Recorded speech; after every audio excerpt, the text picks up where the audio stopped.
Bien, buenas tardes con todos y con todas.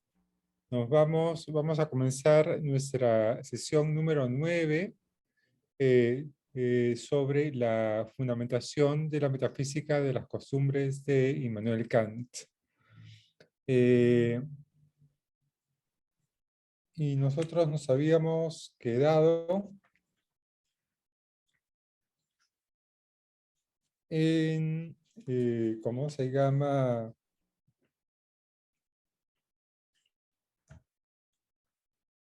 En la página del libro 96. Es decir, más o menos como 404, la altura de 404.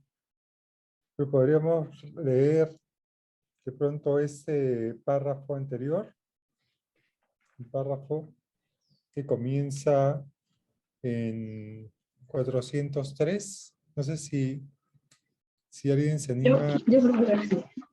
Ya, perfecto. Entonces ahí en qué he de hacer, ¿no? Ya. Ujú. ¿Qué he de hacer, por lo tanto, para que mi querer sea moralmente bueno? Para eso no necesito una penetrante agudeza que sepa calar muy hondo. Sin experiencia con respecto al curso del mundo, incapaz de abarcar todos los acontecimientos que se concitan con él, basta con que me pregunte, ¿puedes querer también que tu máxima se convierta en una ley universal? De no ser así, es una máxima reprobable, no por causa de algún perjuicio inminente para ti o para otros, sino porque no puede cuadrar como principio en una posible legislación universal, algo hacia lo que la razón me arranca un respeto inmediato aún antes de pasar a examinar en qué se basa. Entre paréntesis, una indagación que le corresponde al filósofo.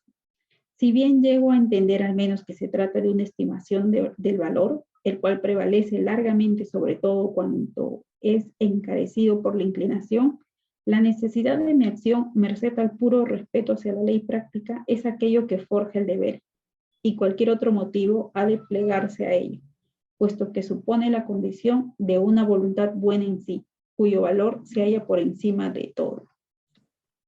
Bien, entonces aquí aparece una idea central que es la idea de la fórmula de la ley universal, ¿no? Puedo querer eh, también que puedes querer también que tu máxima se convierta en una ley universal. Ese es en cierto modo el punto, la piedra de toque, ¿no? Que está colocando Kant en esta parte para las consideraciones morales, ¿no? Eh, Bien, sigamos leyendo entonces. Hemos recorrido el conocimiento moral de la razón del hombre común hasta llegar a su principio, que aun cuando no es pensado aisladamente por esa razón bajo una forma universal, tampoco deja de tenerlo siempre a la vista y lo utiliza como criterio de su enjuiciamiento. Resultaría sencillo mostrar aquí cómo, con esta brújula en la mano, esa razón sabía distinguir muy bien cuánto es bueno, malo, conforme o contrario al deber, cuando sin enseñarle nada nuevo se le hace reparar sobre su propio principio, tal como lo hiciera Sócrates, no necesitándose ninguna ciencia ni filosofía para saber lo que uno ha de hacer por ser honrado y bueno, e incluso para ser sabio y virtuoso. Bien cabía presumir de antemano que el conocimiento sobre cuánto cada hombre se haya obligado a hacer y por lo tanto también a saber, sería un asunto que compete a todo hombre, incluso al más corriente. Aquí uno puede contemplar, no sin admiración, cuánto aventaja la capacidad judicativa práctica a la teórica en el entendimiento del hombre común.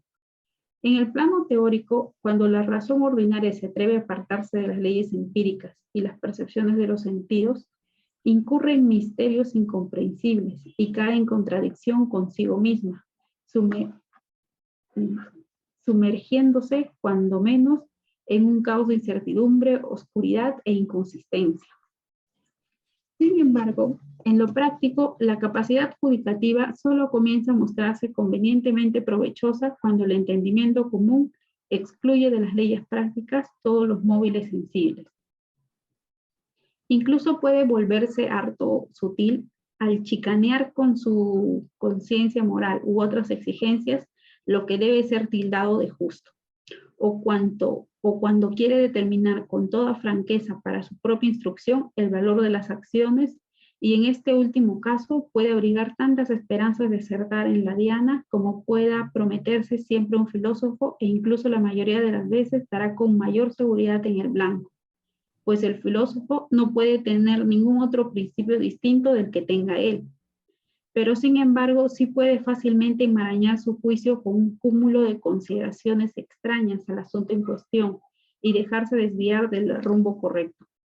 ¿No sería entonces más aconsejable darse por satisfecho en las cuestiones morales con el juicio de la razón ordinaria y a lo sumo emplear solo la filosofía para exponer más cabal y comprensiblemente el sistema de las costumbres, haciendo igualmente más cómodo el uso de sus reglas antes que la disputa de las mismas, mas no para desviar el entendimiento común del hombre de su venturosa simplicidad, e incluso con un propósito práctico, llevarlo mediante la filosofía por un nuevo camino de investigación y enseñanza? Cuán magnífica cosa es la inocencia. Sí, Lástima que hay. ahí nomás vamos a ver una cosita que hay aquí, cómo se llama, y claro, está hablando de un principio, ¿no? Y ese principio es justamente se está asociando a esta fórmula de la ley universal que he anunciado antes, y está diciendo que, claro, que ese principio es, no se necesita mucho conocimiento para entender y llegar al principio. Eh, y eso es lo que diferencia la razón práctica de la razón teórica, ¿no? La razón teórica o el uso teórico de la razón está dirigido en otra dirección, digamos, está dirigido en la dirección del conocimiento de las cuestiones que están en la experiencia. Pero aquí además coloca otra cosa, es que la razón práctica adjudicativa tiene que, ¿cómo se llama? Con su capacidad adjudicativa tiene que colocar de lado lo que él llama todos los móviles sensibles. Es decir, los móviles sensibles no pueden ingresar en el terreno de la determinación de las exigencias morales. Esa es una cosa importante, por eso tiene que ajustarse solamente a ese principio sin dejar que ningún móvil sensible, ya sea la religión o cómo se llama, o los intereses particulares o las presiones sociales o lo que fuere, eh, traten de contaminar, digamos, la razón pura práctica, ¿no? Esa es la idea. Claro, y aquí al final coloco una cosa adicional, dice, bueno, que en cierto modo esta idea, puede ser alcanzada por pensamiento del hombre común. No se necesita, digamos, un conocimiento muy sofisticado para poder llegar al, ¿cómo se llama?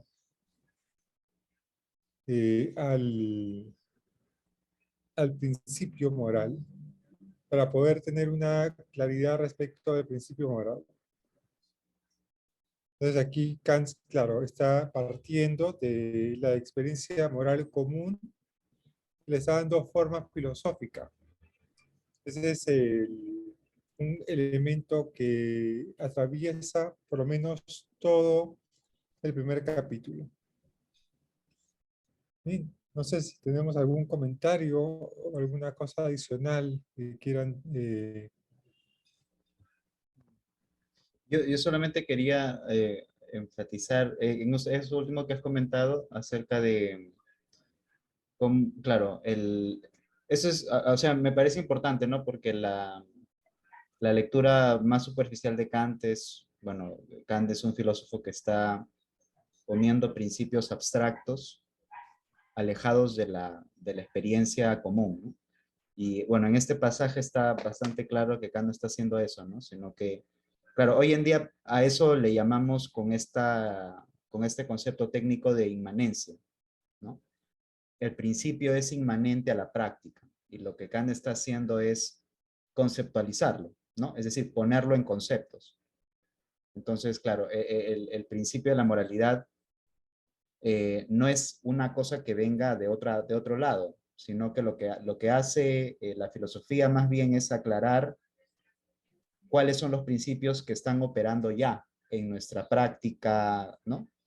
Corriente. Y en la práctica de la moralidad es el principio que aquí está formulado como esta ley universal, ¿no? Eh, eso nada más. Ujú. Bien, bien. Entonces, sigamos entonces con la lectura. Inés, ¿qué te parece? Ujú. Cuán magnífica cosa es la inocencia.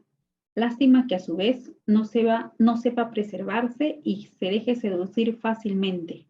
Por eso la sabiduría misma, la cual por otra parte seguramente consiste más en el hacer y dejar de hacer que en el saber, necesita de la ciencia, no para aprender de ella, sino para procurar un acceso y una persistencia a su precepto. El hombre siente dentro de sí mismo un poderoso contrapeso frente a todos los mandatos del deber, que la razón le presenta tan dignos de respeto, de sus necesidades e inclinaciones, cuya total satisfacción compendia bajo el nombre de felicidad.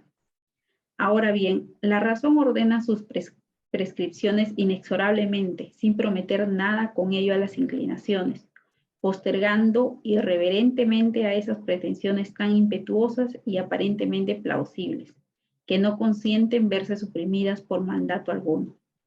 De aquí emana una dialéctica natural, esto es, una tendencia a sutilizar contra esas severas leyes del deber y a poner en duda su validez, o cuando menos su pureza y rigor, para adecuarlas cuanto sea posible a nuestros deseos e inclinaciones, echándolas a perder en el fondo al privarlas de su íntegra dignidad, algo que al fin y al cabo ni siquiera la razón práctica común puede sancionar. Así que, Bien, aquí hay otro elemento que es, ¿cómo se llama? El lugar que tiene la sabiduría, ¿no? Digamos, la sabiduría, dice misma, necesita de la ciencia no para aprender de ella, sino para procurar un acceso y una persistencia a su precepto. No, claro, en cierto modo, ¿cómo se llama? Aquí Kant está recurriendo a una idea que es una idea que viene del mundo clásico, especialmente el mundo helenístico, donde aparece la idea del sabio. El sabio no es aquel que sabe mucho. El sabio es aquel que sabe cómo vivir, cómo vivir. Y de hecho, una de las características de la filosofía helenista, siglo III después de Cristo, por ejemplo, epicúreos, estoicos, cínicos, etcétera, eran escuelas de vida, no tenían una doctrina filosófica que podríamos llamar teórica. Entonces, aquí, digamos, aquí Kant está recurriendo de nuevo a esa figura del sabio, pero aquí el sabio es el hombre común o la persona común que es capaz de guiarse por los preceptos morales. Pero además, esos preceptos morales, ¿cómo se llama? Tienen una relación compleja con la felicidad. Es aquí donde aparece, digamos, y dice, ¿cómo se llama? Y hay que evitar utilizar en dialécticas raras para tratar de compatibilizar la felicidad con la sabiduría, es decir, con la virtud. El hombre sabio es el hombre virtuoso, el hombre que tiene una vida virtuosa. Y en cierto modo, la filosofía en general es entendida en ese contexto como una forma de vida, más que como un conocimiento. Y es de aquí de donde surge justamente, pero ya en la crítica de la razón práctica, surge la idea de que el uso teórico de la razón está subordinado al uso práctico de la razón. No solamente que son dos usos diferentes, sino que el primero está subordinado al segundo, porque finalmente todo está orientado hacia vivir sabiamente, hacia la vida del sabio. Bien, ese es, ¿cómo se llama? Esa es una cosa que está colocando aquí. ¿Cómo se llama? Claro, y que aquí habla de una dialéctica natural, digamos. Claro, que es natural que tratemos de buscar, digamos, en nuestra mente las formas de articular la felicidad con la virtud.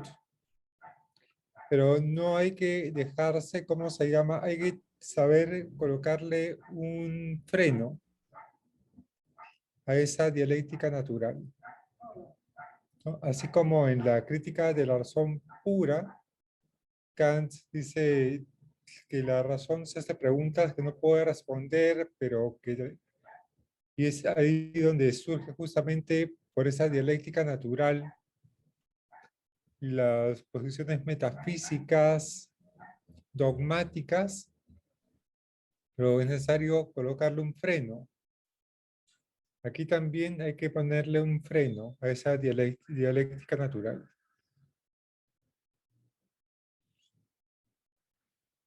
Bien, no sé si hay algún comentario, duda, inquietud.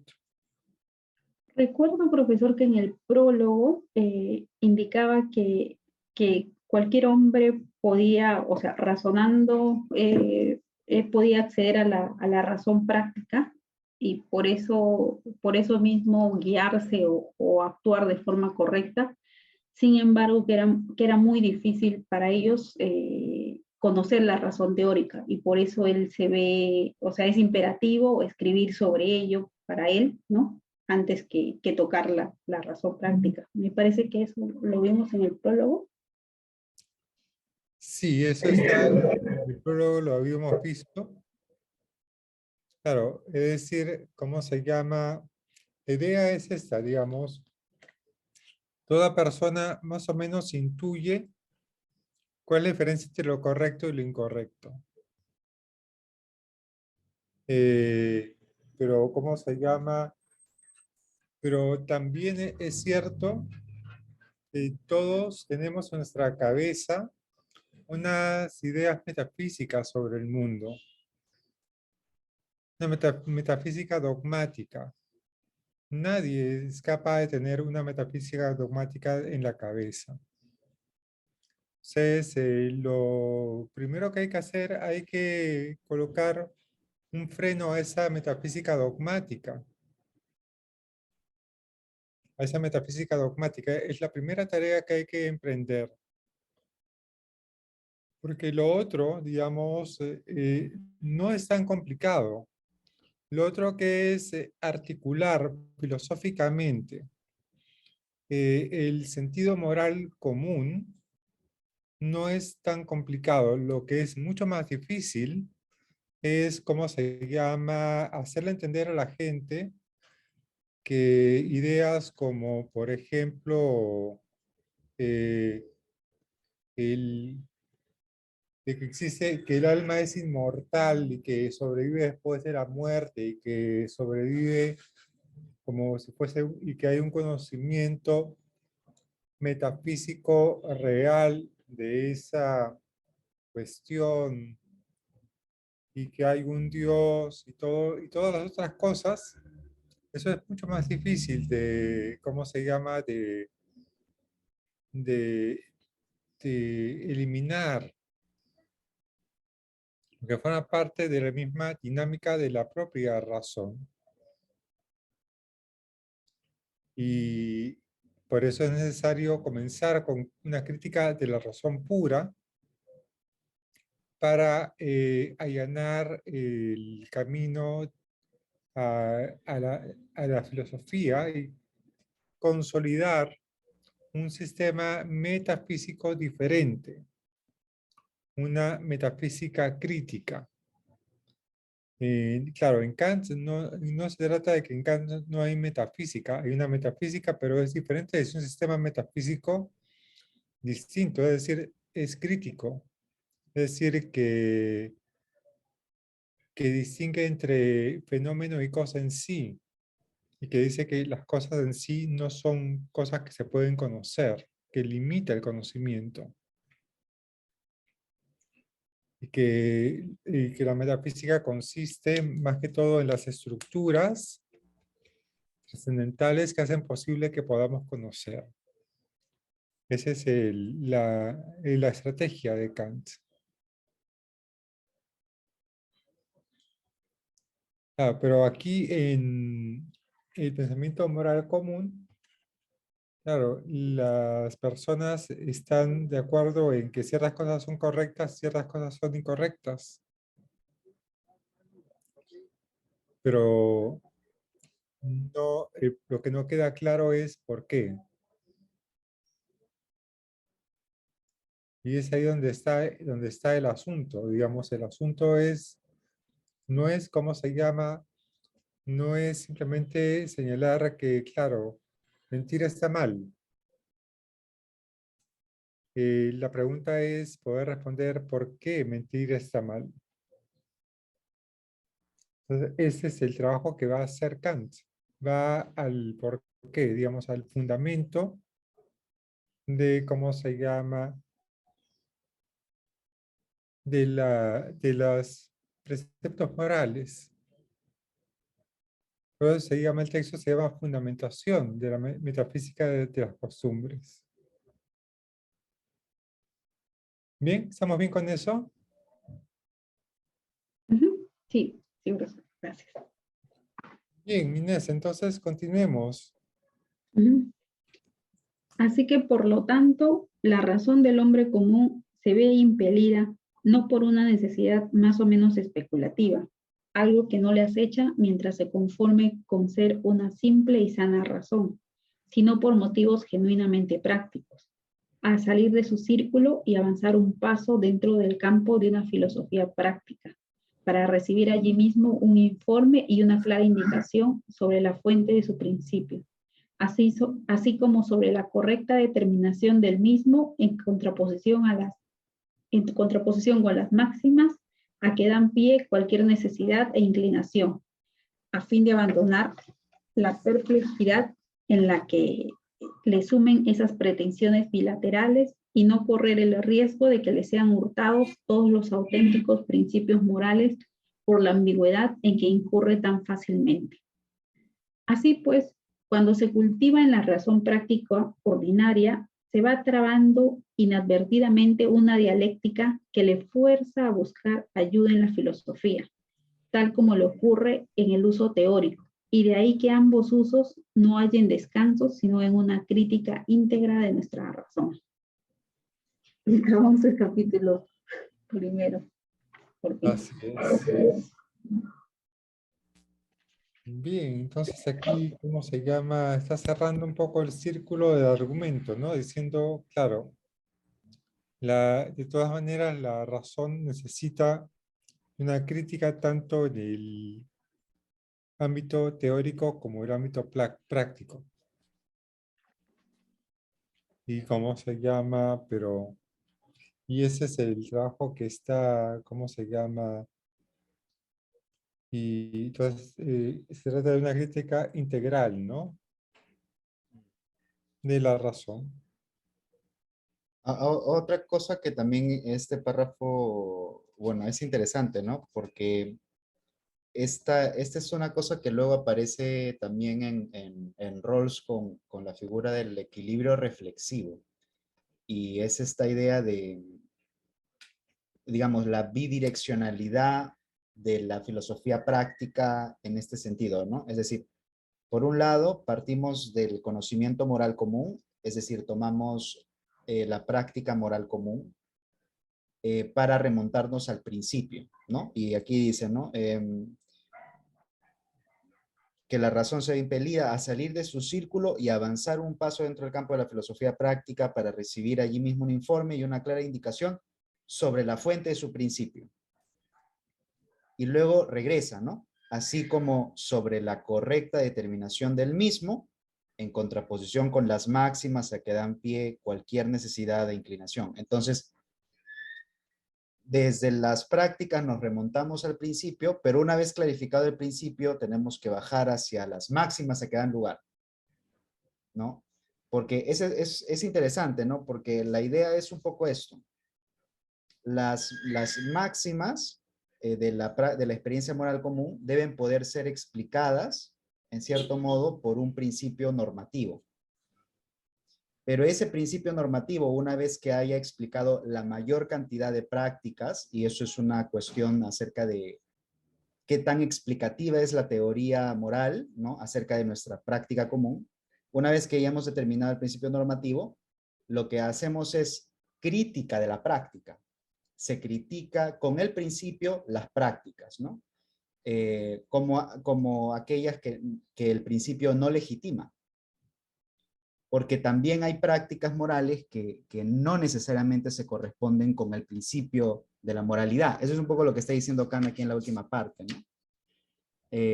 Dice, a fin de abandonar la perplejidad en que le sumen esas pretensiones bilaterales y no correr el peligro de que le sean hurtados todos los auténticos principios morales por la ambigüedad en que incurre tan fácilmente, ¿no? Entonces, claro, la idea es hacer ese doble, ¿no? Ir y venir. Entonces, eso es lo que luego ya en la filosofía contemporánea me parece que quien ha capturado bien esa intuición es Rawls con este concepto de equilibrio reflexivo, ¿no? Es lo mismo, es decir, partimos de una experiencia, nos remontamos hacia los principios y luego con los principios hacemos crítica de las prácticas, ¿no? Y así, en esa bidireccionalidad, ¿no? Ujú. Sí, y eso justamente conduce justamente a la filosofía moral, ¿no? Pasa, porque claro, la filosofía moral es la que nos remonta a los principios. Claro, ¿Y cómo se llama? Partiendo de la experiencia moral común, sí. ¿no? Claro, pero esa parte me parece importante por una razón adicional, eh, que es que, por ejemplo, en Hegel está muy clara en la filosofía del derecho esta idea de que la filosofía no puede decirle al mundo cómo debe ser, ¿no? Y que solo hacemos filosofía cuando ya la historia ha como, ¿no?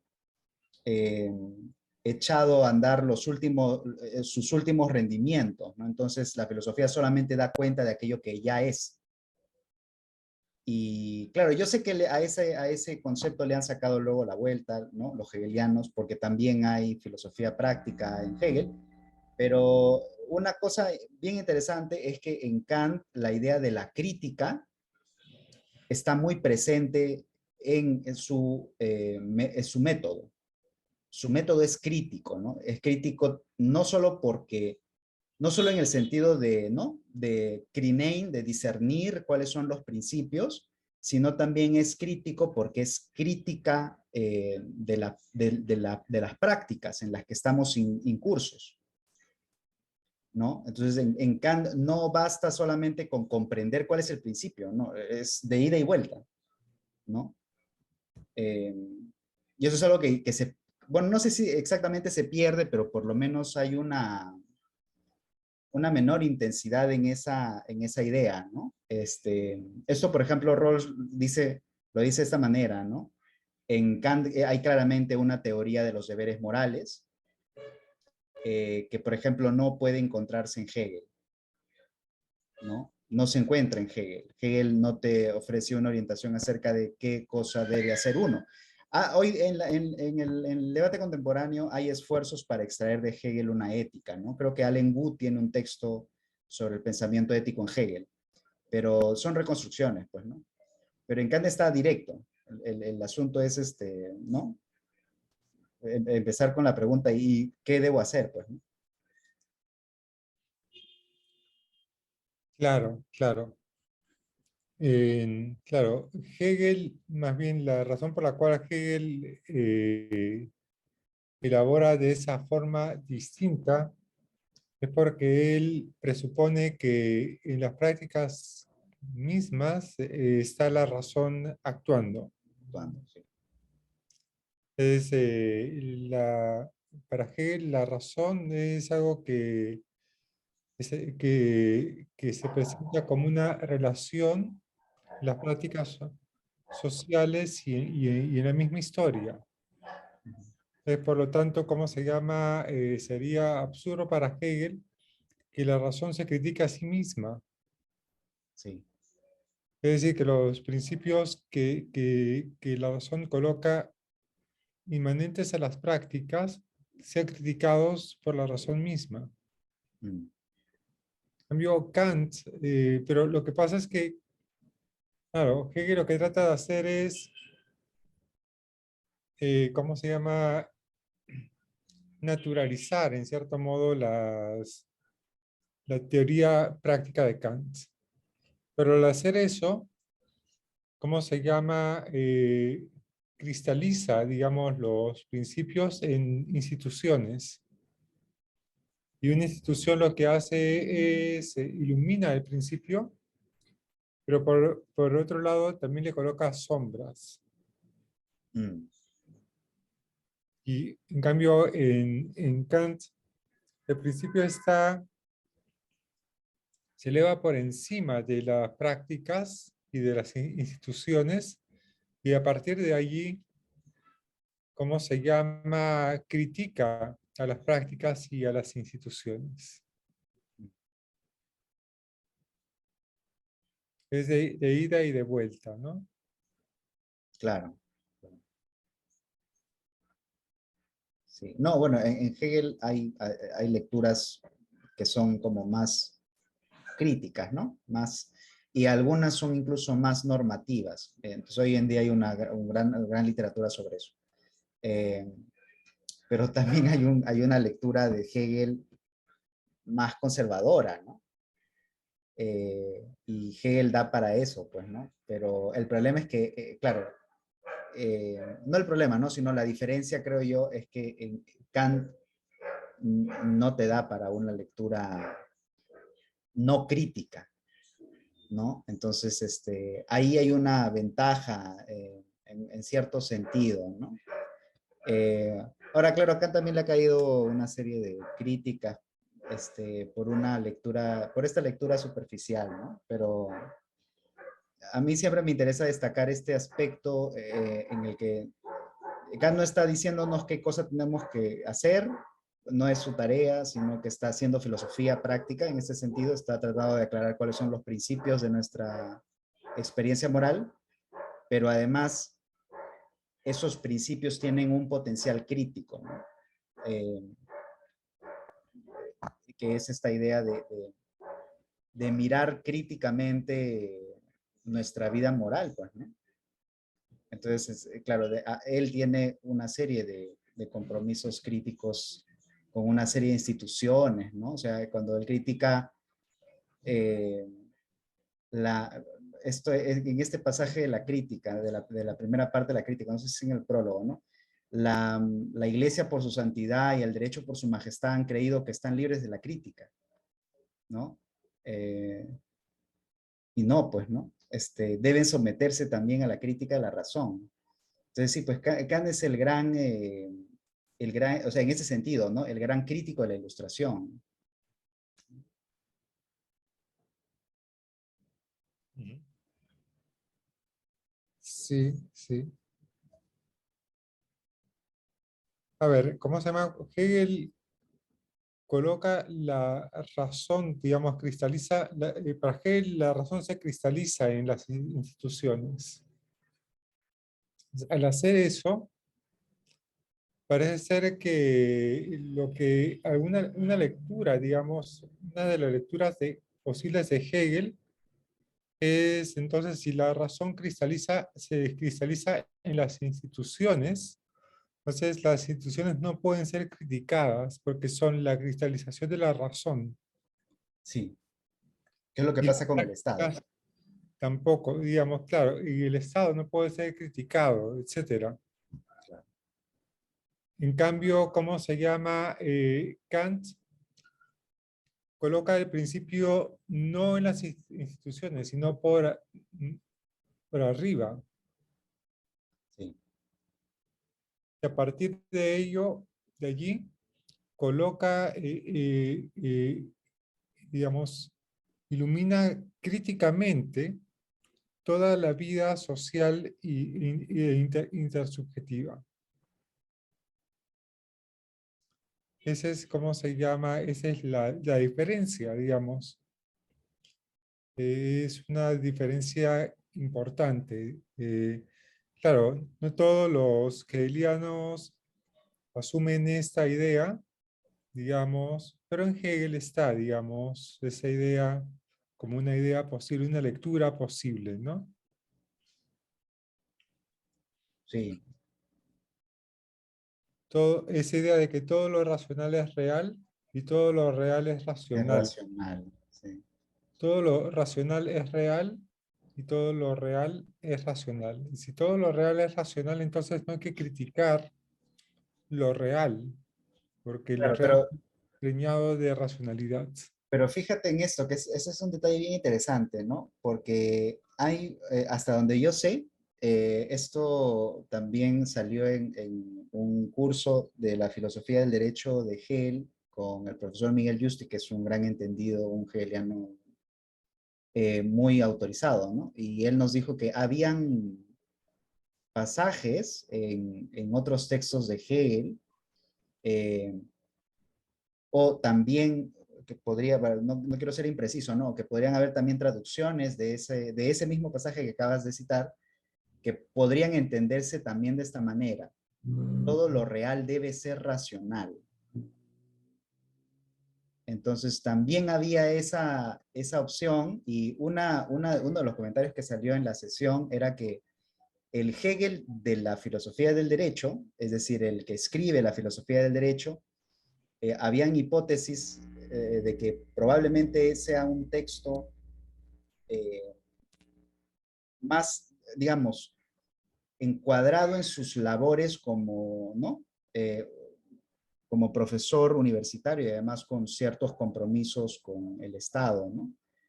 Entonces parece ser que en sus lecciones él era mucho más progresista, ¿no? Y tenía interpretaciones como más críticas. Entonces, claro, la sesión era interesante en este seminario porque una de las lecturas posibles era que, claro, que Hegel puede ser leído de manera crítica, ¿no? Y de hecho creo que bueno, los que hacen Hegel en la Escuela de Frankfurt hoy también tienen esa lectura más crítica de Hegel y con esta dialéctica histórica, ¿no? En el que la razón también se va abriendo paso, ¿no? Entonces sí, yo creo que hay interpretaciones más amables en ese sentido, ¿no? Ujú. Claro, y de hecho, por ejemplo, claro, en las lecciones de Hegel y también en las lecciones de Kant, ambos, ¿cómo se llama? se sienten más libres para decir lo que piensan. Sí. Los textos en esa época, los textos publicados, eran revisados por la autoridad. Entonces, ¿cómo se llama? Y había también mecanismos de censura. De hecho, a Kant se le censuraron un texto sobre el más radical. Claro. Y cómo se llama, y claro, todos ellos se cuidaban de la censura cuando publicaban, pero en sus lecciones, como era una cuestión más privada, allí ellos hablaban con más libertad. Entonces, ese también es un elemento importante. Es decir, uno podría aprender también bastante sobre la moral de Kant, leyendo las lecciones sobre ética que tenía Kant. Y lo mismo sucede con Hegel. Bien. Bueno, vamos al capítulo segundo. Sin más demora. No sé, Inés, si te animas a seguir leyendo. Ujú, sí, sí.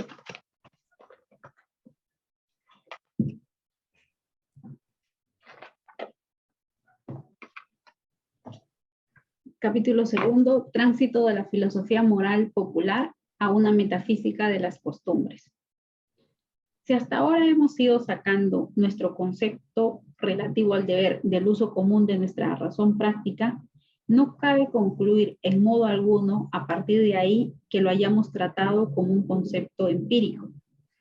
Antes bien, cuando prestamos atención a la experiencia acerca del hacer y dejar hacer de los hombres, encontramos repetidas quejas, cuyo acierto suscribimos respecto a que no puede aducirse ningún ejemplo fiable sobre la intención de obrar por puro deber, de suerte que aun cuando más de una vez acontezca algo conforme a lo que manda el deber, siempre resulta dudoso si ocurre propiamente por deber y posee un valor moral. Por eso, a lo largo de todas las épocas, ha habido filósofos que han negado sin más la realidad de esta intención en las acciones humanas y lo han atribuido todo a un egoísmo más o menos refinado, sin poner en duda por ello la exactitud del concepto de moralidad, aludiendo más bien con profundo pesar a la fragilidad e impureza de la naturaleza humana, lo cual es bastante noble para convertir tan respetable idea en precepto suyo, pero al mismo tiempo es demasiado débil para cumplirlo y utiliza esa razón que debiera servirle como legisladora para cuidar del interés de las inclinaciones aisladamente, o a lo sumo en su mayor compatibilidad mutua. De hecho, resulta absolutamente imposible estipular con plena certeza mediante la experiencia un solo caso donde la máxima de una acción, conforme por lo demás con el deber, descansa exclusivamente sobre fundamentos morales y la representación exclusivamente sobre fundamentos morales y la representación de su deber. Pues el caso es que algunas veces, con la más rigurosa de las introspecciones, no encontramos nada, al margen del fundamento moral del deber, que haya podido ser suficientemente poderoso para movernos a tal o cual buena acción y a tan gran sacrificio. Pero de ahí no puede concluirse con total seguridad que la auténtica causa determinante de la voluntad no haya sido realmente algún secreto impulso del egoísmo, camuflado tras el mero espejismo de aquella idea. Pues aunque nos gusta halagarnos atribuyéndonos falsamente nobles motivos, en realidad ni siquiera con el examen más riguroso podemos llegar nunca hasta lo que hay detrás de los móviles encubiertos. Porque cuando se trata del valor moral, no importan las acciones que uno ve, sino aquellos principios íntimos de las mismas cosas que no se ven. De las mismas que no se ven. Ahí nomás. Bien, ¿qué está pasando aquí, digamos? ¿Qué está pasando aquí? Digamos, Kant dice, nunca podremos saber si una persona actúa por un principio moral. ¿Cómo se llama?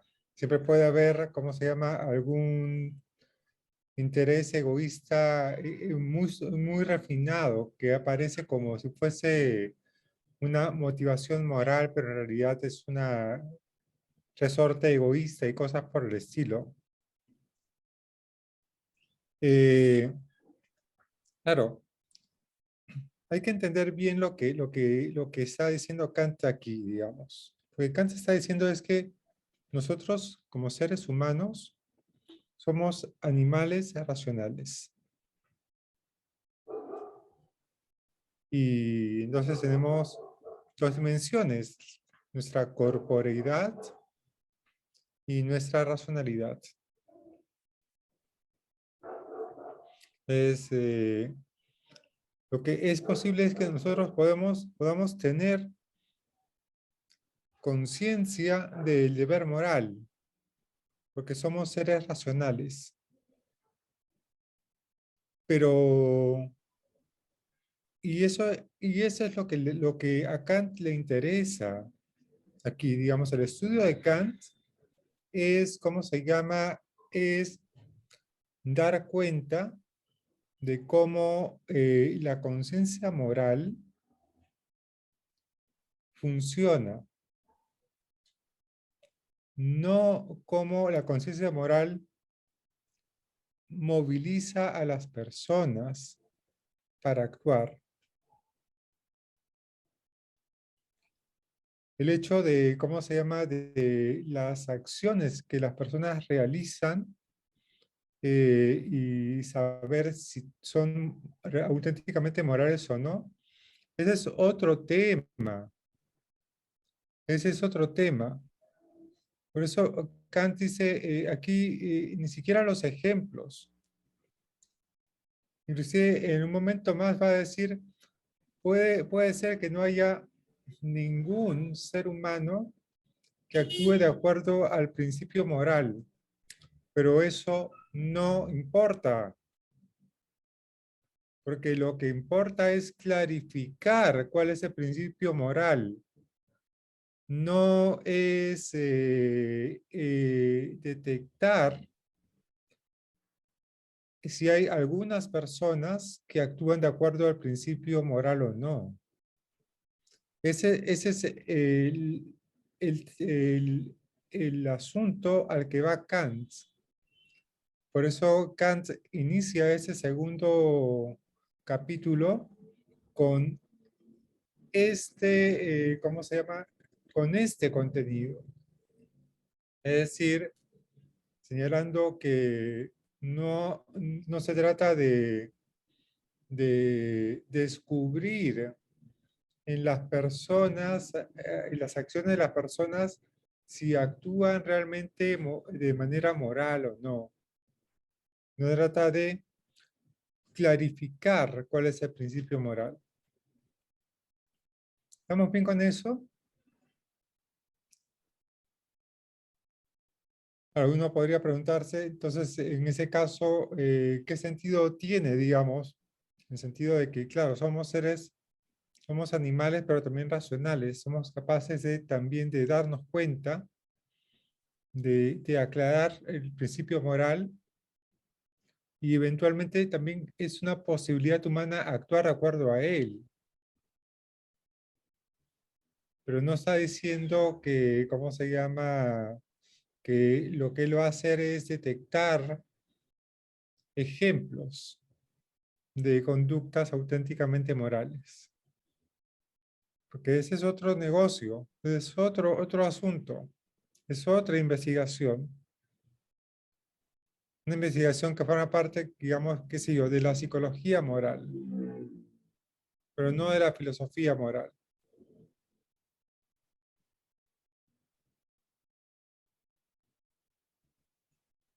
¿Sí? Bien, entonces, eh, sigamos entonces leyendo. Ujú. Sí.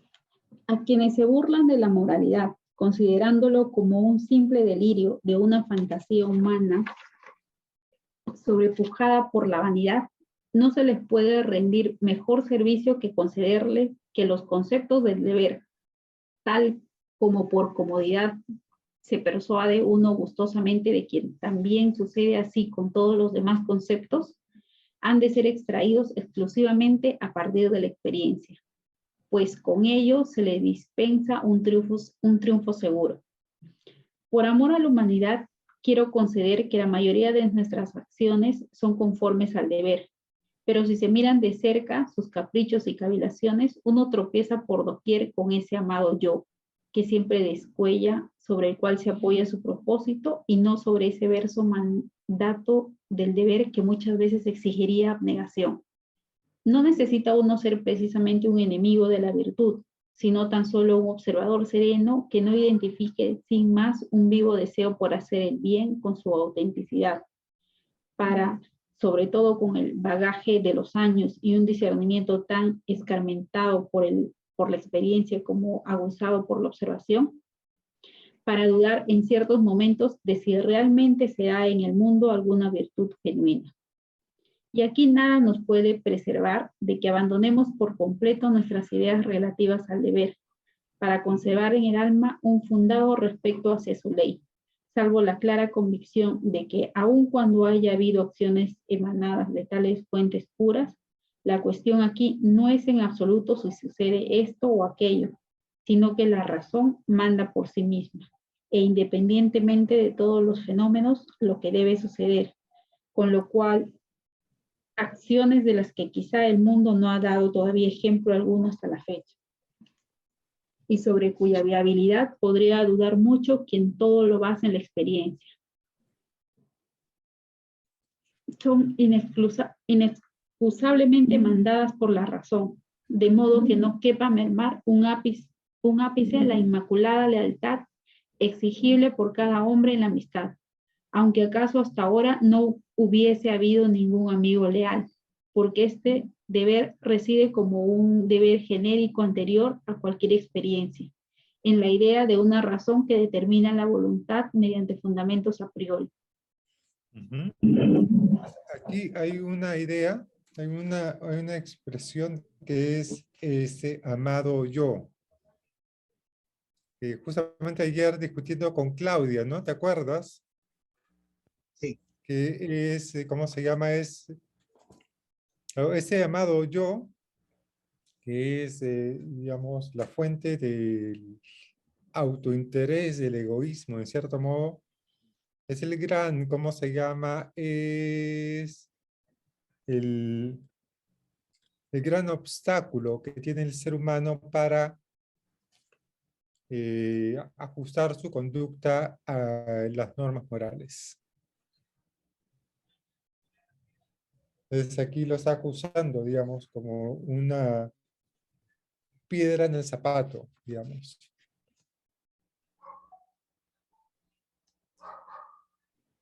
Y después Sí, aquí más abajo dice, a la altura de 408, dice, la cuestión aquí no es en absoluto si sucede esto o aquello, sino sino que la razón manda por sí misma e independientemente de todos los fenómenos lo que debe suceder. Más allá del amado yo y más allá de todo, el asunto se trata de los mandatos de la razón. Y más abajo, hacia el final del párrafo, dice la idea de una razón que determina la voluntad mediante fundamentos a priori.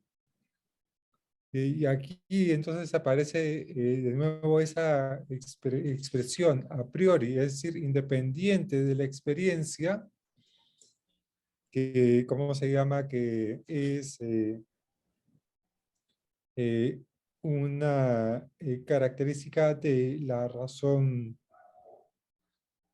que influye, la razón práctica que influye sobre la voluntad, ¿no? Para generar justamente lo que debe suceder. Generar lo que debe suceder. ¿Estamos bien con esto? Sí, yo solamente quería añadir que acá hay una cosa que en realidad la hemos venido repitiendo desde el inicio, que tiene que ver con dos formas de enfocar el problema. Al inicio, por ejemplo, hacíamos esta distinción entre una voluntad general y una voluntad pura, ¿no? ¿Cuál es la diferencia y por qué es que Kant hace esa diferencia o la marca de esa manera? Aquí podríamos decir que hay como dos cuestiones y el mismo asunto se puede mirar desde estos dos puntos de vista, ¿no? Eh, claro, un tipo de investigación es una investigación acerca de eh, lo que comentabas, ¿no? Cómo opera la conciencia humana en el sentido de cómo funciona, eh, cuáles son los resortes, ¿no? Que se activan en la conciencia humana en nuestra experiencia moral. Esa es una pregunta de facto, ¿no? Por hechos. ¿Qué es lo que sucede? Y por eso, digamos, hoy en día hay una rama de las neurociencias, ¿no?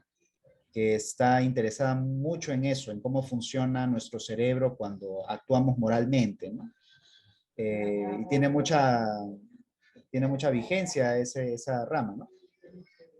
Pero Kant lo que está haciendo es preguntarse por la cuestión de iure, ¿no?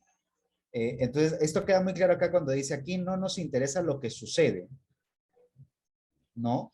Lo que nos estamos preguntando es una cuestión, y por eso aquí la expresión es muy importante, es una cuestión normativa. La pregunta es, ¿qué debo hacer? ¿No? ¿Qué me es legítimo hacer? Y eso es una investigación de otro orden. Entonces, por eso es que la cuestión aquí no tiene pie en ningún concepto empírico. No habría forma de contestar con ningún concepto empírico una pregunta acerca de, ¿no? ¿Qué debo hacer? ¿No? Eh, y es por eso que ese es el punto bien, ese punto es bien importante, porque, por ejemplo, uno puede ver que en Hume, en el utilitarismo, la cuestión normativa está como mezclada con conceptos empíricos, ¿no? Porque en el utilitarismo, por ejemplo, se parte del hecho de que los hombres rehuyen el dolor ¿no? Y desean el placer. Y se considera que ese es un hecho, una especie de axioma empírico que nos ofrece ¿no? un suelo seguro sobre el que apoyarse. Eh, en Kant eso es un problema porque, bueno, esto es una famosa falacia que también Hume, digamos, se llama así, ¿no? Falacia naturalista por Hume. No podemos extraer un deber de un ser, no se puede extraer una norma de un hecho. Ahí hay un impasse lógico. Y Kant aquí está, digamos, prestándole mucha atención a eso, ¿no? Entonces, esa es una cosa bien importante, ¿no? Claro, la pregunta que queda pendiente es, y bueno, ¿y cómo solventamos una investigación normativa? ¿No? Y aquí, claro, lo adelanto un poco con esto de los fundamentos a priori, ¿no? Pero es otra investigación, ¿no? Sí, ¿se acuerdan cuando en el curso sobre Korsgaard apareció este ejemplo de una supuesta teoría moral basada en, ¿cómo se llama? En la teoría de la evolución de Darwin, ¿no? Claro, eso sería una explicación empírica de por qué tenemos tales conceptos morales, ¿no? Pero lo que, ¿cómo se llama? Lo que decía Korsgaard es, pero una persona puede decir, yo no puedo comprometerme moralmente con esos conceptos morales o con esta humanidad que ha evolucionado de esta forma que ha terminado dando a luz, por ejemplo, a los nazis. Entonces, toda esa explicación, toda esa explicación empírica, digamos, o evolucionista o lo que fuere, no tiene valor, digamos, normativo, tiene valor descriptivo. En el caso de Hume está la idea de, claro, todo lo que nos mueve son las pasiones. Y cómo se llama, y lo que buscamos es la utilidad. Y buscamos la benevolencia porque es útil. Y el utilitarismo, lo que buscamos es justamente el principio de utilidad entendido como mayor placer con menor dolor. Pero todo eso está basado en experiencias prácticas, ¿no? Es decir, pero no en principios de otra índole. Es claro, lo que dice Ranal es cierto, digamos, la pregunta que se hace Kant es, bueno, ¿de dónde sacamos el material para investigar la moral? Tiene que venir a priori. No puede venir de, ¿cómo se llama? No puede ser ligado a la experiencia. No se extrae de la experiencia. Lo que se extrae de la experiencia es a posteriori. Entonces aquí aparece entonces el binomio, ¿no? A priori versus a posteriori. La moral es a priori. ¿Por qué? Porque la investigación respecto de la normatividad es de ese tipo, es a priori. No hay ningún hecho a posteriori que nos permita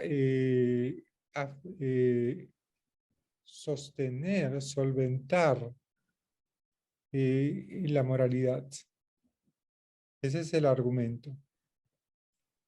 Entonces, por eso viene todo el argumento a priori de Kant tiene sentido, toma pie en esa forma de argumentar la moral. Y cómo se llama, y es una forma que tiene sentido, que tiene sentido. Bien. Bueno, sigamos entonces con nuestra lectura.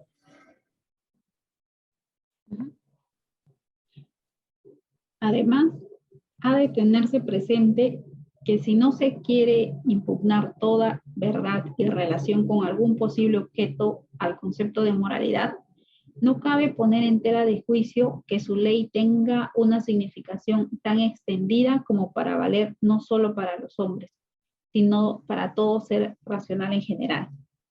Y ello no solo bajo condiciones azarosas y con excepciones, sino de modo absolutamente necesario. Resulta obvio que ninguna experiencia puede dar lugar a inferir tales leyes apodícticas o tan siquiera su mera posibilidad, pues ¿con qué derecho podríamos profesar un respeto sin límites como precepto universal para toda naturaleza racional, a lo que quizá solo sea válido bajo eventuales condiciones de la humanidad? Y cómo unas leyes para determinar nuestra voluntad deben hacerse pasar por leyes destinadas a determinar la voluntad de cualquier ser racional y ser tomadas en cuanto tales por leyes nuestras, si fuesen meramente empíricas y no tuviesen su origen íntegramente a priori en la razón práctica pura. Aquí lo está diciendo de otra forma, ¿no? Digamos, las leyes morales son leyes para todo ser racional, no solamente para todo ser humano.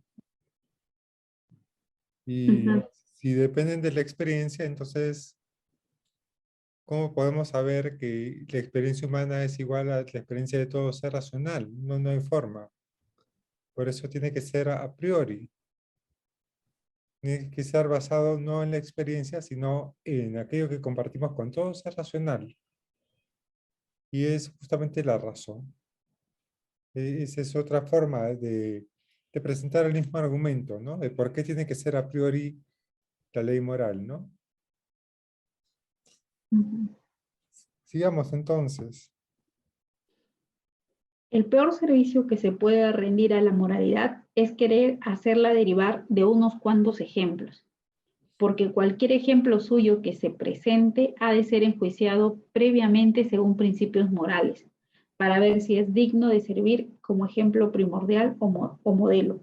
Pero en modo alguno puede suministrar el concepto de moralidad. Incluso el santo del Evangelio tiene que ser comparado primero con nuestro ideal de perfección moral, antes de que le reconozcamos como tal. Él mismo se pregunta, ¿por qué me llamáis bueno a mí, a quien veis, si nadie es bueno, el arquetipo del bien, salvo el único Dios al que no veis? ¿De dónde obtenemos el concepto de Dios en cuanto a supremo bien? Exclusivamente de la idea sobre perfección moral que la razón proyecta a priori, asociándola indisolublemente con el concepto de una voluntad libre. El remedio no tiene cabida en lo moral y los ejemplos no sirven sino de aliento, esto es, ponen fuera de duda que sea viable lo que manda la ley, al hacer intuitivo lo que la regla práctica expresa de un modo más universal, pero nunca pueden legitimar el amoldarse a los ejemplos y marginar al único original que se halla en la razón. Así pues, si no existe ningún auténtico principio supremo de la moralidad que al margen de toda experiencia no tenga que descansar sobre la simple razón pura, tampoco creo que sea necesario preguntarse si resulta conveniente presentar en general, en abstracto, esos conceptos, tal como constan a priori junto a los principios que les corresponden, en tanto que dicho conocimiento deba distinguirse del común y merezca el nombre de filosófico. Aun cuando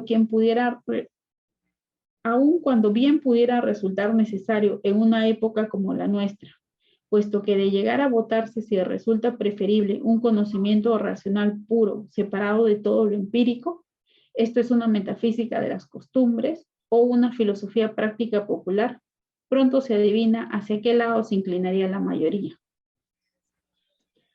Esta condición. Un segundo, yo quería hacer un comentario sobre esta este primer párrafo, porque, digamos, el anterior al que acabas de terminar de leer, porque hay una cosa que es también un expediente como abierto en la filosofía moral contemporánea, que tiene que ver con, bueno, tiene que ver en principio con una crítica a la filosofía moral kantiana, pero también con una recuperación de Aristóteles, de algunas cosas de Aristóteles, eh, y que aquí Kant lo expresa muy bien, o sea, expresa muy bien el problema con esa aproximación, ¿no? La idea un poco es esta, ¿no? Lo que tenemos que hacer en filosofía moral, o un camino abierto por la filosofía moral, es partir del caso particular para llegar al concepto, ¿no? Eh, Esto es una especie de lectura que Arendt tiene sobre la estética kantiana, sobre la idea esta o el concepto de juicio reflexionante, que en la estética de Kant tiene que ver más bien con el juicio, bueno, es juicio reflexivo, pero es juicio estético, ¿no? El concepto de lo bello parte de lo particular a lo general, pero para Kant el concepto moral es un concepto o es juicio determinante, ¿no? Partes de lo general a lo particular. Entonces, es juicio porque tienes que hacer, en cierto modo, subsunción. Pero es interesante que el problema surja de esta manera, porque lo que Kant está diciendo es que para juzgar cualquier modelo de moralidad, es necesario tener un concepto de la moralidad, ¿no? No podemos partir ¿no? Del caso. porque para determinar el caso hay que tener un concepto previo. Entonces, por ejemplo, también está esta autora que es Judith Schklar, que tiene un texto ¿no? En el que también dice algo así, ¿no? Bueno, la filosofía moral contemporánea, la filosofía política contemporánea se pregunta mucho por la justicia, quiere desarrollar teorías sobre la justicia. Lo que debemos hacer es más bien investigar la injusticia, ¿no? Mirar los casos de injusticia y darle, ¿no? Atención. De hecho, uno de sus subcapítulos de ese texto, creo que el inicial se llama Dar a la injusticia lo suyo, ¿no? Utilizando esta fórmula aristotélica, ¿no? Dar a cada quien lo suyo. Eh, pero todas estas ideas en realidad pueden ser muy interesantes, pero reposan en un problema, o sea, es un problema conceptual al que yo creo que no se le presta mucha atención, que es esta idea de que para enjuiciar algo como injusto, yo debo poseer previamente un concepto de qué cosa es la justicia. No puede avanzar de otra manera. Entonces, lo que aquí está diciendo Kant en este párrafo que me parece bien importante es la filosofía práctica, de repente no toda, pero una parte sustancial de la filosofía práctica tiene que ser análisis conceptual. Y eso es lo que él está haciendo aquí. Por eso es que toda esta primera parte es, bueno, ¿y dónde está el principio supremo de la moralidad? ¿Cómo investigamos eso? ¿Cómo llegamos a eso? ¿No? Para luego determinar todas las otras determinaciones. Pero no hay ejemplo que pueda suplir esa tarea, ¿no? Y esto es importante porque en este último párrafo que has leído, Inés, el párrafo termina así, puesto que de llegar a votarse si resulta preferible un conocimiento racional puro separado de todo lo empírico, esto es, una metafísica de las costumbres o una filosofía práctica popular, pronto se adivina hacia qué lado se inclinaría la mayoría. Claro, hoy en día metafísica nos suena un poco raro, ¿no? Parece que es una palabra prohibida, en cierto modo. Pero en realidad Kant aquí con metafísica de las costumbres hace referencia a este trabajo, es decir, al trabajo del análisis conceptual, ¿no? Lo que está diciendo es que la filosofía práctica no puede ser solamente filosofía moral popular, tiene que ser metafísica de las costumbres, ¿no? Hay una necesidad ahí. Pero sí solo quería comentar ese detalle porque en realidad hay muchos casos, o sea, no solamente está Arendt, que también tiene este tema del juicio reflexionante, este Schklar, pero no, hay filósofos como Nussbaum que también están, que le prestan mucho detalle a esta idea de empezar por los ejemplos, ¿no? Por ejemplo, Nussbaum es como muy entusiasta de que la filosofía moral tenga un espacio, un intersticio para cruzarse con la literatura, porque la literatura ofrece ejemplos, ¿no?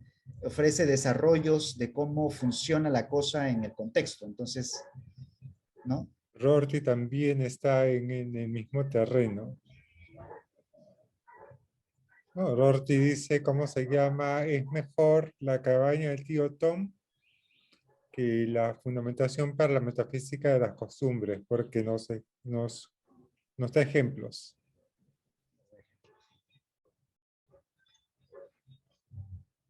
Sí, sí, Sí, sí. ese es el punto, digamos. Lo que pasa es que ha ganado mucho terreno el argumento de, de Arendt. Es decir, se ha vuelto un argumento muy poderoso en la filosofía moral, eh, en contra de Kant. Claro, y curiosamente Arendt saca eso de un supuesto estudio que ella hace de la filosofía política de Kant, de ella tomando la idea del juicio reflexionante de la crítica del juicio la aplica para la filosofía política kantiana, y claro, y saca su propia teoría, digamos, pero no, eso no es Kant, por un lado. Y por otro lado, ¿cómo se llama? Alienta a la idea de, ¿cómo se llama? De,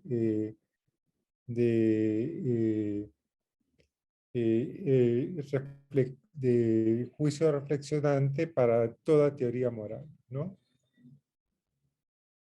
Claro, necesita un grado de enjuiciamiento para poder aplicar la norma al caso también. Pero eso es una cosa diferente. Pero no es que a partir de, ¿cómo se llama?, del caso uno puede extraer lo normativo.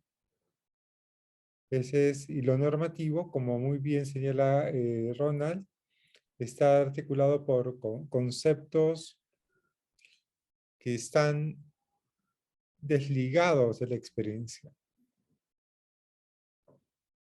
Desligados de la experiencia. Ese es el punto. Claro, y ahí está Rorty, Nussbaum, Bernard Williams también. Bernard Williams, por Sí, supuesto. sí, Claro, y es una los cosa, seguidores contemporáneos, ¿no? es una cosa muy de una recuperación neoaristotélica, porque Aristóteles, como saben todos, bueno, es, ¿no? El padre del particularismo moral, ¿no? En el sentido de, claro, la frónesis se aplica en la circunstancia, en el caso, ¿no? Y en el caso uno determina qué debe hacer, pero además en qué medida, ¿no? En qué proporción, en qué tiempo, y etcétera, etcétera, etcétera, ¿no? O sea, todas las consideraciones particulares son, digamos, están asociadas con ese tipo de doctrina. Ahora, tampoco quiero decir que no tengan ningún interés. O sea, por ejemplo, me parece que el interés de Arendt por el juicio reflexionante tiene que ver con el problema del mal, ¿no? Que ella en particular considera que la categoría de moral, inmoral, justo o injusto no se puede aplicar para el mal, ¿no? Del holocausto nazi, pues no sé, eso es otra cosa. Entonces lo que hay que hacer es hacer un análisis de la situación y de cómo ha funcionado, cómo funciona. Entonces yo creo que eso tiene su interés, no quiero decir que no tenga importancia, ¿no? Pero lo que sí me parece es que esa crítica se ha como que ha perdido su foco, ¿no? O sea, ha perdido ese origen que puede ser legítimo y se ha trasladado ya a cualquier forma de filosofía moral. Entonces, cualquier teoría normativa es vista como sospechosa, ¿no? Cuando en realidad es una parte muy importante de ese trabajo. Claro. Y es de allí donde aparecen entonces los cortocircuitos y se lee a Arendt como si fuese Aristóteles.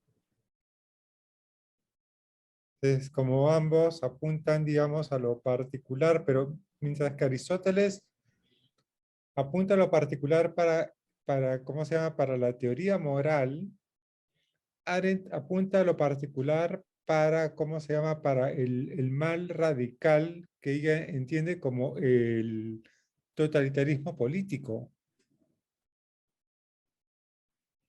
Entonces son campos diferentes, pero ¿cómo se llama? Como ambos tienen algo así como un aire de familia, están ahora, están utilizados como uniendo fuerzas a favor, ¿cómo se llama?, de una teoría moral parroquial, digamos, o particularista, ¿no?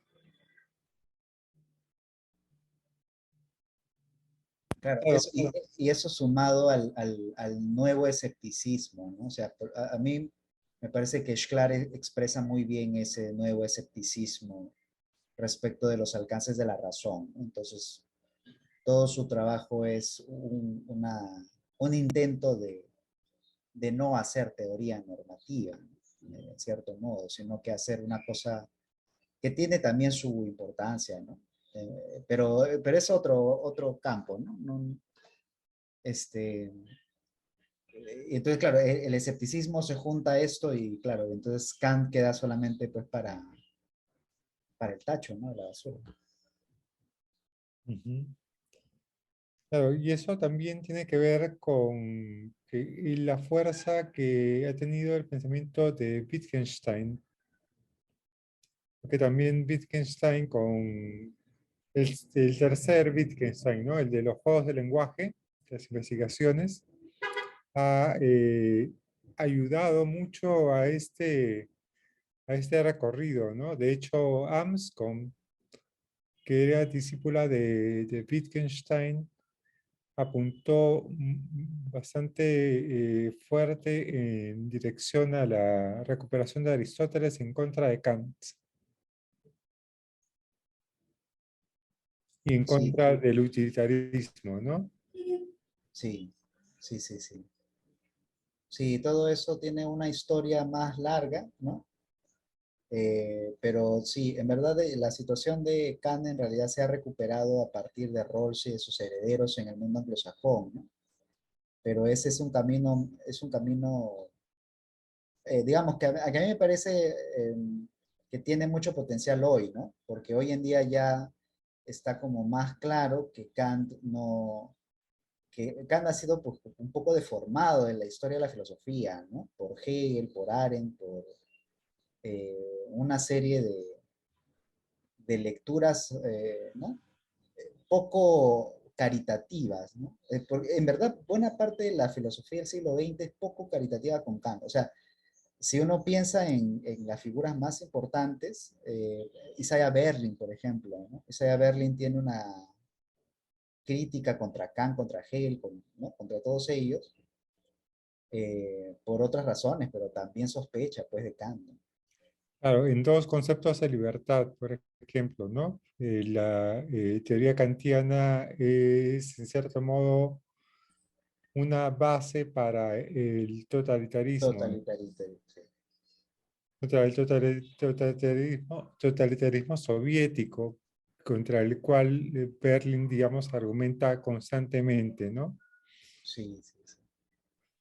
Bueno, por un lado, Berlín, que ha sido maestro no Taylor. sé si de Bernard Williams, ¿no? No, de Charles Taylor. De Charles Taylor, Sí, y también, inclusive de, ¿cómo se llama? De Rawls. sí, también era. ¿Y Pero quién eso es fue el bien maestro? interesante porque creo que en la biografía de un filósofo que se llama Ignatieff, no estoy seguro si es él, pero hay una biografía de Berlin en donde se relata este momento en el que a Berlin lo invitan a Harvard para que él debata con Rawls en un seminario que iban a dictar en conjunto. Y claro, la filosofía de Berlin es una filosofía acerca de de lo que la libertad, contra lo que la libertad debe oponerse, ¿no? Es decir, negativa, ¿no? Digamos, contra qué debemos estar prevenidos para conservar un espacio de libertad. Eso es un poco lo que Berlin quiere. Pero, ¿qué cosa debemos tener en claro o cuáles son las propuestas para una sociedad liberal? Es una cosa que no discute Berlin. Berlin nunca nos da ¿no? principios, ni fórmulas, ni alguna regla. Y el que estuvo haciendo ese trabajo era Rawls en Harvard. Entonces, Morton White, que es un pragmatista norteamericano también que trabajaba en Harvard, invita a Berlin a este seminario y a este debate y Berlin declina, ¿no? No quiere discutir con quien fue su discípulo, que era Rawls, lo conocía, ¿no? Obviamente sabía quién era. Eh, y entonces, claro, se perdió una oportunidad muy valiosa para saber, bueno, qué hubiera pasado, hacia dónde hubiera ido el liberalismo de Berlin. Pero, pero también es un gesto muy interesante, digamos, de entender, ¿no? Es decir, eh, cómo hay, o sea, ¿qué tipo de filosofía tienes que hacer para ser más propositivo con tu liberalismo? La respuesta de Rawls fue, necesitamos volver a Kant, ¿no? La respuesta de Berlin, no hay ninguna respuesta por ese lado. Sandel, que es discípulo de Taylor, apuesta decididamente por regresar a Aristóteles, ¿no? Pero ese ya es otro tema. Pero lo interesante es que hay una sospecha en la segunda mitad del siglo XX con Kant, ¿no? No hay muchos trabajos, al menos en el mundo anglosajón. En Alemania, la cosa es menos grave, al menos por la presencia de Dietrich Henrich y de Tugendhat, ¿no? Ellos dos, sobre todo Henrich, es quien introduce a Kant al mundo anglosajón, lo vuelve a poner ¿no? Eh, eh, en el debate, lo vuelve a introducir. Entonces, claro, de hecho, yo creo que, bueno, ese ya es una opinión mía, ¿no? Yo creo que en el mundo germano había que regresar a Kant después de Heidegger, pues, ¿no? Entonces, tenían ellos otras preocupaciones, ¿no? De hecho, eso es lo que ha pasado con Habermas, por ejemplo, ¿no? Ujú. Pero claro, pero en el mundo anglosajón no. Y entonces, claro, la literatura que nos llega a nosotros tiene esa fuerte influencia antikantiana, ¿no? Del mundo anglosajón, ¿no? Claro, en el mundo anglosajón lo que hay, ¿cómo se llama? Dos corrientes, ¿no? La recuperación de Aristóteles y por otro lado la consecución del utilitarismo. Sí, Porque de hecho, ¿cómo se llama? Berlin era un gran admirador de John Stuart Mill. sí, sí, sí.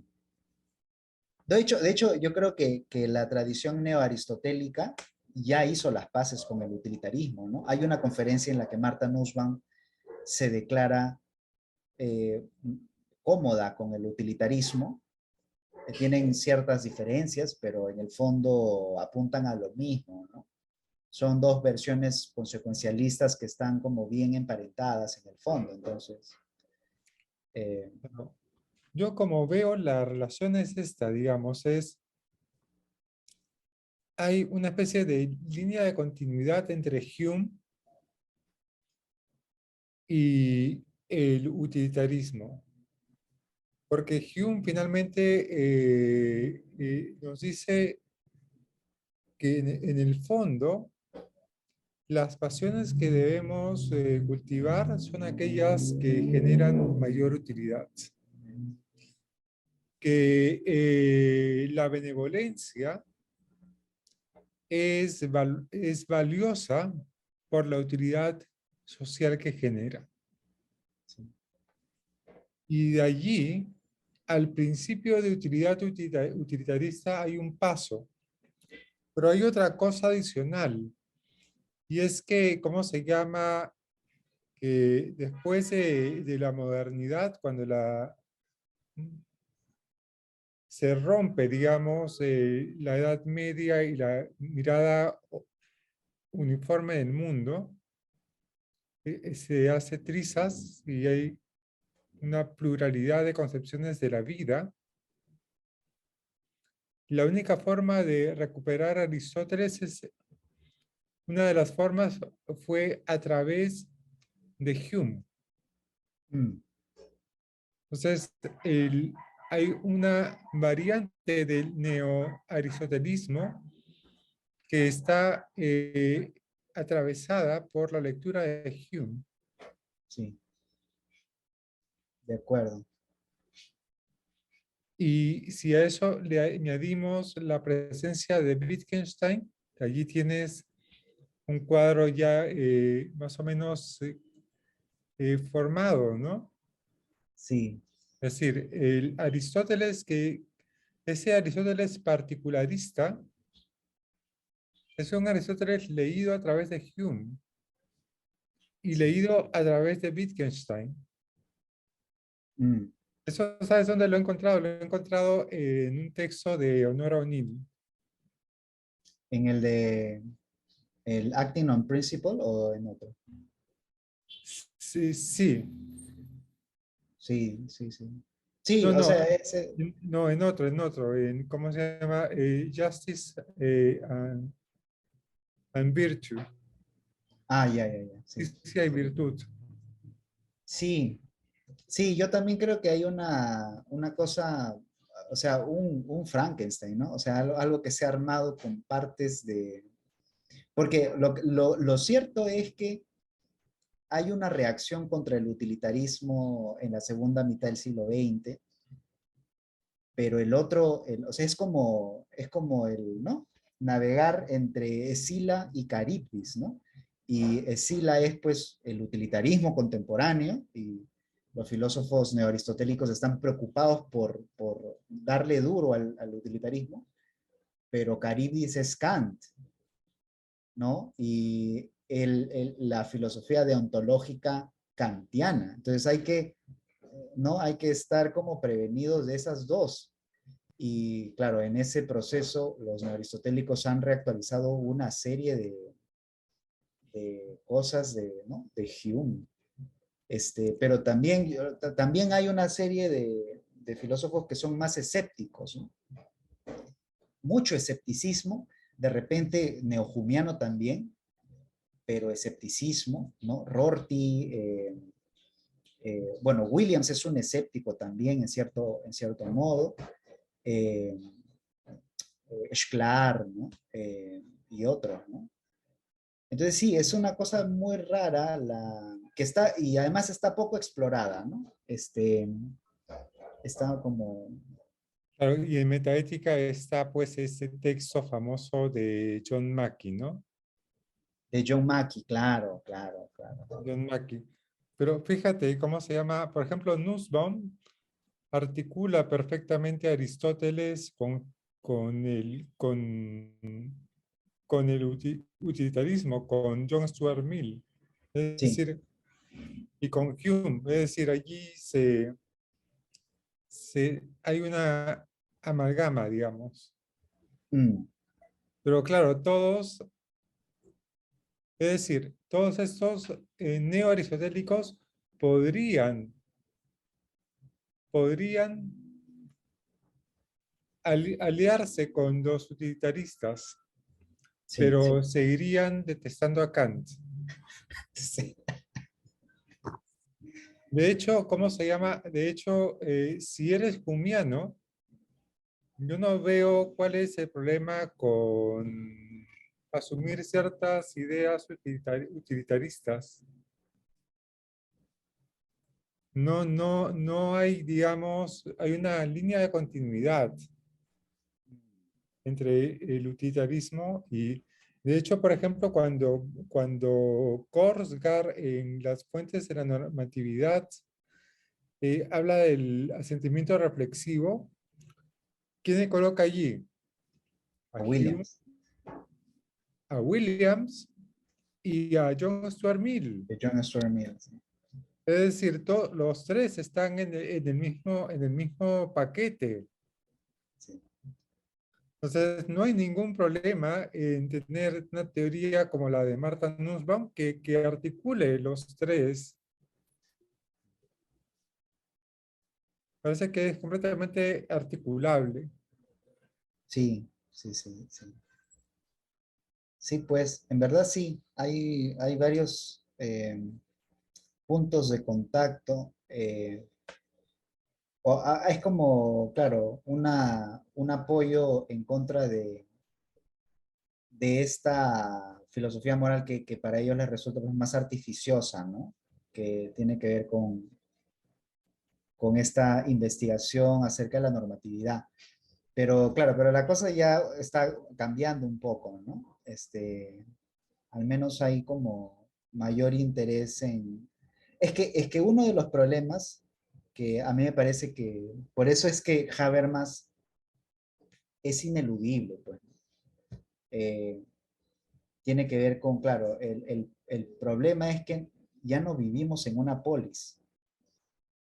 Y nuestra situación es una situación en la que la reflexividad es una exigencia elevada del funcionamiento de la sociedad moderna. Entonces, se hace necesario una teoría de la racionalidad humana hoy, ¿no? Que tampoco podemos tomarla prestada directamente de Kant, porque Kant es un filósofo del siglo XVIII, ¿no? No se puede, es como intentar resucitarlo, ¿no? No, tampoco se puede. Lo que se tiene que hacer es desarrollar algo, y por eso es que Habermas es ineludible hoy. O sea, su teoría de la acción comunicativa es una cosa muy importante, pero facticidad y validez es ineludible, pues, ¿no? En la filosofía práctica contemporánea. Ese, por ejemplo, ese es un buen texto que las universidades nuestras no estudian, y eso es un problema, pues, porque es importante, ¿no? Eh, pero entonces, claro, ese es el asunto, que ese es un trabajo pendiente, ¿no? Claro, es decir, lo que necesitamos es una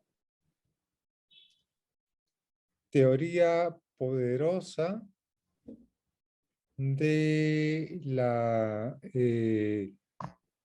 racionalización de las sociedades contemporáneas que sea compatible con una teoría moral sólida. Sí, Porque claro, uno tiene la teoría de Luhmann, pero la teoría de Luhmann no calza con una teoría moral. claro. Por eso Habermas escribe facticidad de validez, pues, ¿no? Porque ahí hay un Claro, problema. Sí, o sea, digamos, hay cuestiones que tienen que ver con ese nivel también de interés, ¿no? O sea, tal como yo veo el asunto, es que eh, ese es el problema de lo que hoy en día llamamos el cognitivismo, ¿no? Si la moralidad debe ser cognitiva, ¿de qué forma puede ser cognitiva? ¿No? Sin contradecirse o sin ser problemática para sí misma, ¿no? Que ese es el problema del cognitivismo débil, ¿no? De todos los cognitivismos débiles, del utilitarismo, y qué sé yo, de Bernard Williams, etcétera, ¿no? Aristóteles. Y Aristóteles. Y entonces, claro, ahí Habermas es alguien que ha dicho algo interesante, pero también Korsgaard está en ese terreno, ¿no? Bueno, Korsgaard, ahora también Scanlon, Nagel, todos están Rainer tratando de... Horst también está en ese territorio. Sí, sí, sí. Entonces, Claro, por eso me parece que, que leer a Kant hoy es, o sea, sí, pues va a dar para varias décadas, ¿no? De investigación. claro. Y uno de los problemas que tienen nuestras universidades es que no se trabaja con literatura contemporánea. Ese es el problema. Es decir, lo que ahora se está trabajando, hay mucho trabajo sobre Kant y sobre esos temas, digamos, pero claro, casi todo está en inglés o en alemán, pero no llega a la universidad, que es donde debería de llegar. Pero, por ejemplo, alguien que hace una tesis, ¿qué cosa es lo que consulta? Literatura, literatura de los 90. Una vez yo tuve ¿cómo se llama? De hecho, Fred, ¿cómo se llama? Ya no puede estar con nosotros porque se mudó a Portugal.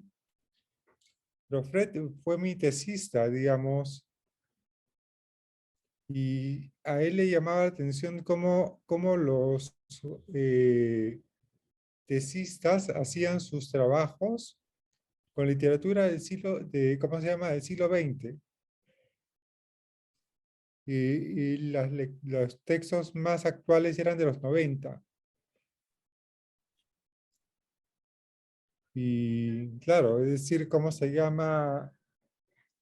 ¿Cómo uno puede saber si lo que está diciendo tiene actualidad? Si es que uno tiene esa bibliografía. Pero lo que pasa es que en los cursos, los profesores no renuevan la bibliografía.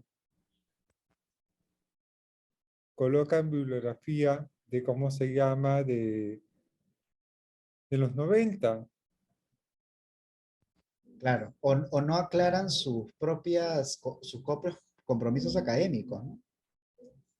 Porque también eso a mí me parece, bueno, de repente no en pregrado, ¿no? Pero en maestría sí, pues. En maestría sí uno tendría que decir, voy a dictar un curso de Hegel y mi lectura va a ser esta, ¿no?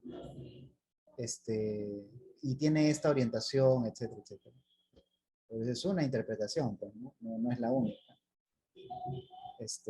Sí, yo creo que en ese nivel tenemos todavía como obstáculos en la academia, en Sí, general, ¿no? En hay que filosofía. trabajar bastante por ahí para, ¿cómo se llama? Para que la cosa mejore. Bien, ¿cómo se llama? Bueno, nos hemos ido por las ramas, Sí, sí, lo lamento, lo lamento. pero bueno, ha valido la pena para poder discutir algunos o hablar sobre algunas cosas que no se mencionan, digamos, pero es bueno, de todas maneras, saber cómo está la cosa, digamos. Eh, Inés, no sé si leemos un párrafo más. ¿Qué Ujú, dice? sí. Profesor, Sí, tenía Abigail, una consulta. sí. Me parece interesante la idea de buscar una forma universal para una teoría o una filosofía moral, pero ¿cómo podríamos lograr un consenso en los conceptos? Sí, lo que a mí me preocupa de eso es que en este momento o sea, de la vida de la humanidad, la globalización ha logrado que muchas culturas se mezclen, se reorienten y uno tiene acceso a muchos paradigmas culturales de lo que es bueno, pero ¿cómo sería extraer de todas las culturas que conozcamos y sean las más extendidas? ¿Se podría buscar un principio que esté más allá de todo lo cultural y que fuese posible encontrarlo? No sé, esa es la parte que a mí me preocupa de eso, porque tal vez las personas no quieran observar a Kant porque sienten que es una tarea imposible en esta época, por la cantidad de puntos de vista que hay, de prácticas y por la validez o el tiempo que tiene cada práctica en los pueblos, ¿no? Sí, entiendo tu preocupación, digamos. Es decir, una de las cosas que también han hecho que Kant quede como satanizado ha sido el avance que ha tenido la antropología cultural, ¿no? La antropología cultural ha revelado, nos ha ilustrado frente a la diversidad cultural y las diversidades de racionalidad. Entonces, esa ilustración nos ha jugado una mala pasada, esa ilustración culturalista, digamos. Nos ha jugado una mala pasada, nos ha hecho pensar que, ¿cómo se llama? Que todo uso de la razón se encuentra solamente conectado con un contexto cultural y que no es posible eh, salir del contexto cultural para seguir utilizando la razón, porque nos ha generado la idea de que la razón tiene cierto tipo de contenidos, contenidos sustantivos de carácter cultural, y que la razón de los Ashaninkas, de los Awajim y de los occidentales, de los rusos, etcétera, de los ucranios, de quienes fuere, tienen ya que está ya preñada de contenido cultural. Entonces, la idea de tener algo así como una moral, una razón fuera de la cultura, nos parece raro, nos parece raro. Y la otra idea, la idea de que es posible intercambiar razones entre personas de diferentes culturas, también nos parece extraño. Pero sin embargo viene esta recuperación de Kant, digamos, es decir, esa recuperación de Kant que es, por ejemplo, dada por Habermas, pero también por Honora O'Neill, ¿no? Honora O'Neill dice que tenemos la capacidad de poder, ¿cómo se llama? Reconocer un argumento, seguir un argumento y ver si el argumento está bien construido o no. Más allá del contexto cultural en el al que pertenezcamos. Entonces, tenemos la capacidad de seguir utilizando razones y evaluarlas, viendo el peso de los argumentos. Y el peso de los argumentos no está cargado por una concepción cultural del mundo. Esa es la idea, digamos. Entonces, por ahí viene, ¿cómo se llama? Un anticantismo, un anti-universalismo o una teoría anti-universalizadora, muy culturalista, muy particularista, que se ha instalado en nuestra forma de ver las cosas. De hecho, siempre pensamos que lo que pasa en el Perú no pasa en otros lugares porque el Perú tiene una idiosincrasia muy particular que, ¿cómo se llama?, que lo hace único. Y, ¿cómo se llama?, estamos muy desconectados y por eso nuestras élites culturales y políticas no tienen mucho conocimiento de lo que pasa fuera del país.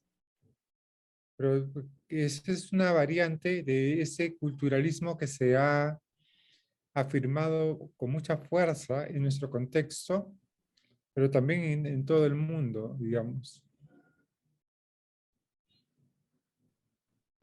Una cosa adicional que me gustaría añadir es que, claro, la preocupación me parece legítima, pero como dice Sandro, hay un problema acerca de eh, este culturalismo que se ha instalado, pero además, claro, hay otro tema eh, que tiene que ver con cómo uno entiende qué significa razón o cómo podríamos pensar en este concepto de razón, ¿no? Y hay dos cosas que quería señalar nada más. La primera es que es una falsedad decir que tenemos una incapacidad para comprendernos.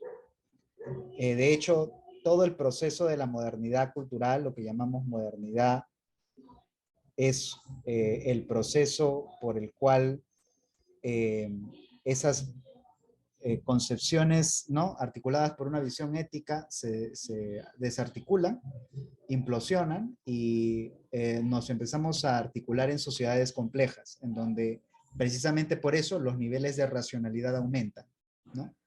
Los mecanismos de asociación son impersonales, entonces aparecen el Estado, aparece el derecho moderno, ¿no?, que son mecanismos de coordinación social.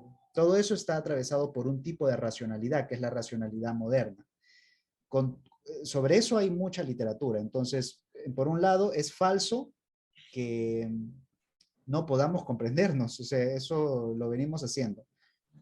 Por otro lado, eso mismo debería darnos la pista acerca de cómo deberíamos intentar aproximarnos a esa investigación. Porque finalmente de lo que se trata no es de descubrir una razón, ¿no?, que esté como por encima de nuestras razones particulares, sino el proceso sería intentar prestar atención a qué es lo que está pasando en la práctica del entendimiento mutuo, que ya ocurre. Hoy en día ocurre más que antes incluso, porque la globalización nos ha acercado más. Entonces, ¿cómo es que está funcionando eso, ¿no? Entonces, yo no creo que sea una tarea imposible. Lo que sí me parece es que es una tarea difícil, porque para entrar en ese debate hay que tener nociones de sociología, también de filosofía, y otras nociones más, incluso de lingüística, ¿no? O de semántica. La filosofía analítica, por ejemplo, hace eso. Pero incluso si es difícil, hay como diversos caminos por los que se puede rastrear eso, ¿no? Y de hecho, esa es la mirada contemporánea de cómo funciona la razón, ¿no? No es una cosa que uno tenga, no es una posesión, no es algo que aparezca en la conciencia de alguien. Es una actividad, ¿no? Esa es la manera, por ejemplo, en que comprende la razón Korsgaard, como una actividad, ¿no? Y entonces lo que hay que preguntarnos es, bueno, ¿y qué es lo que está ocurriendo en esa actividad, ¿no? Que ese es el paso, para volver acá, el paso trascendental, ¿no? Es poder examinar cómo funciona, cómo opera esa facultad. Entonces yo no creo que haya una dificultad inherente a ese problema. Lo que hay sí es mucha dificultad, pero no una imposibilidad, ¿no? No una imposibilidad. Yo quería añadir una cosa adicional, que es esta, digamos, es que lo que llamamos razón es una actividad guiada por reglas. ¿Y cómo se llama? Y esa actividad guiada por reglas caracteriza a toda razón humana, presente o en el pasado, de cualquier cultura, en cualquier contexto. ¿Cómo se llama? Pero esas reglas se pueden examinar. Son examinables. Lo que hace Kant o lo que hace, ¿cómo se llama? Brandon, es examinar las reglas. Lo mismo hace Wittgenstein. Lo que pasa es que Wittgenstein digamos, se regresa al culturalismo de alguna forma.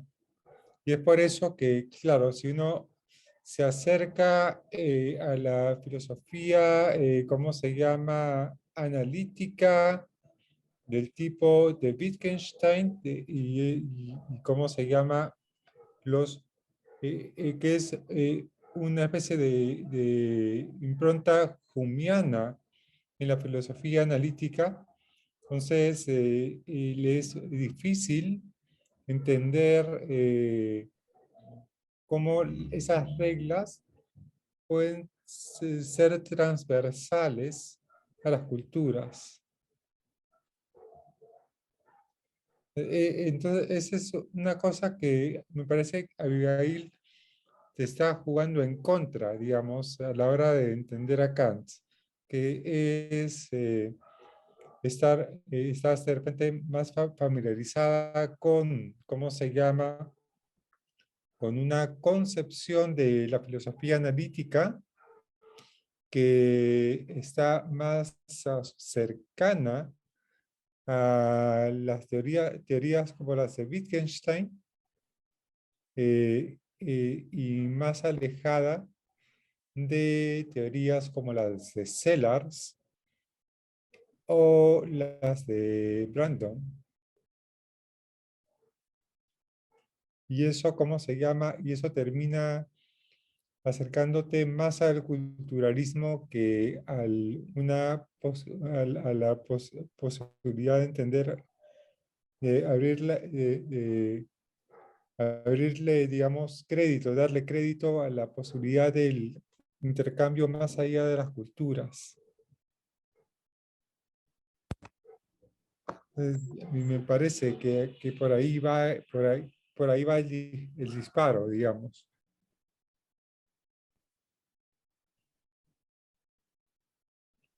Bien. Bueno, ya nos quedaremos aquí y ya continuaremos la próxima. Bien, gracias a ambas y a todos los que nos están escuchando desde cualquier rincón, digamos, de donde estén. Nos quedamos aquí y nos vemos el próximo martes. Ujú. Gracias. De acuerdo. Chao. Gracias. Gracias, profesor.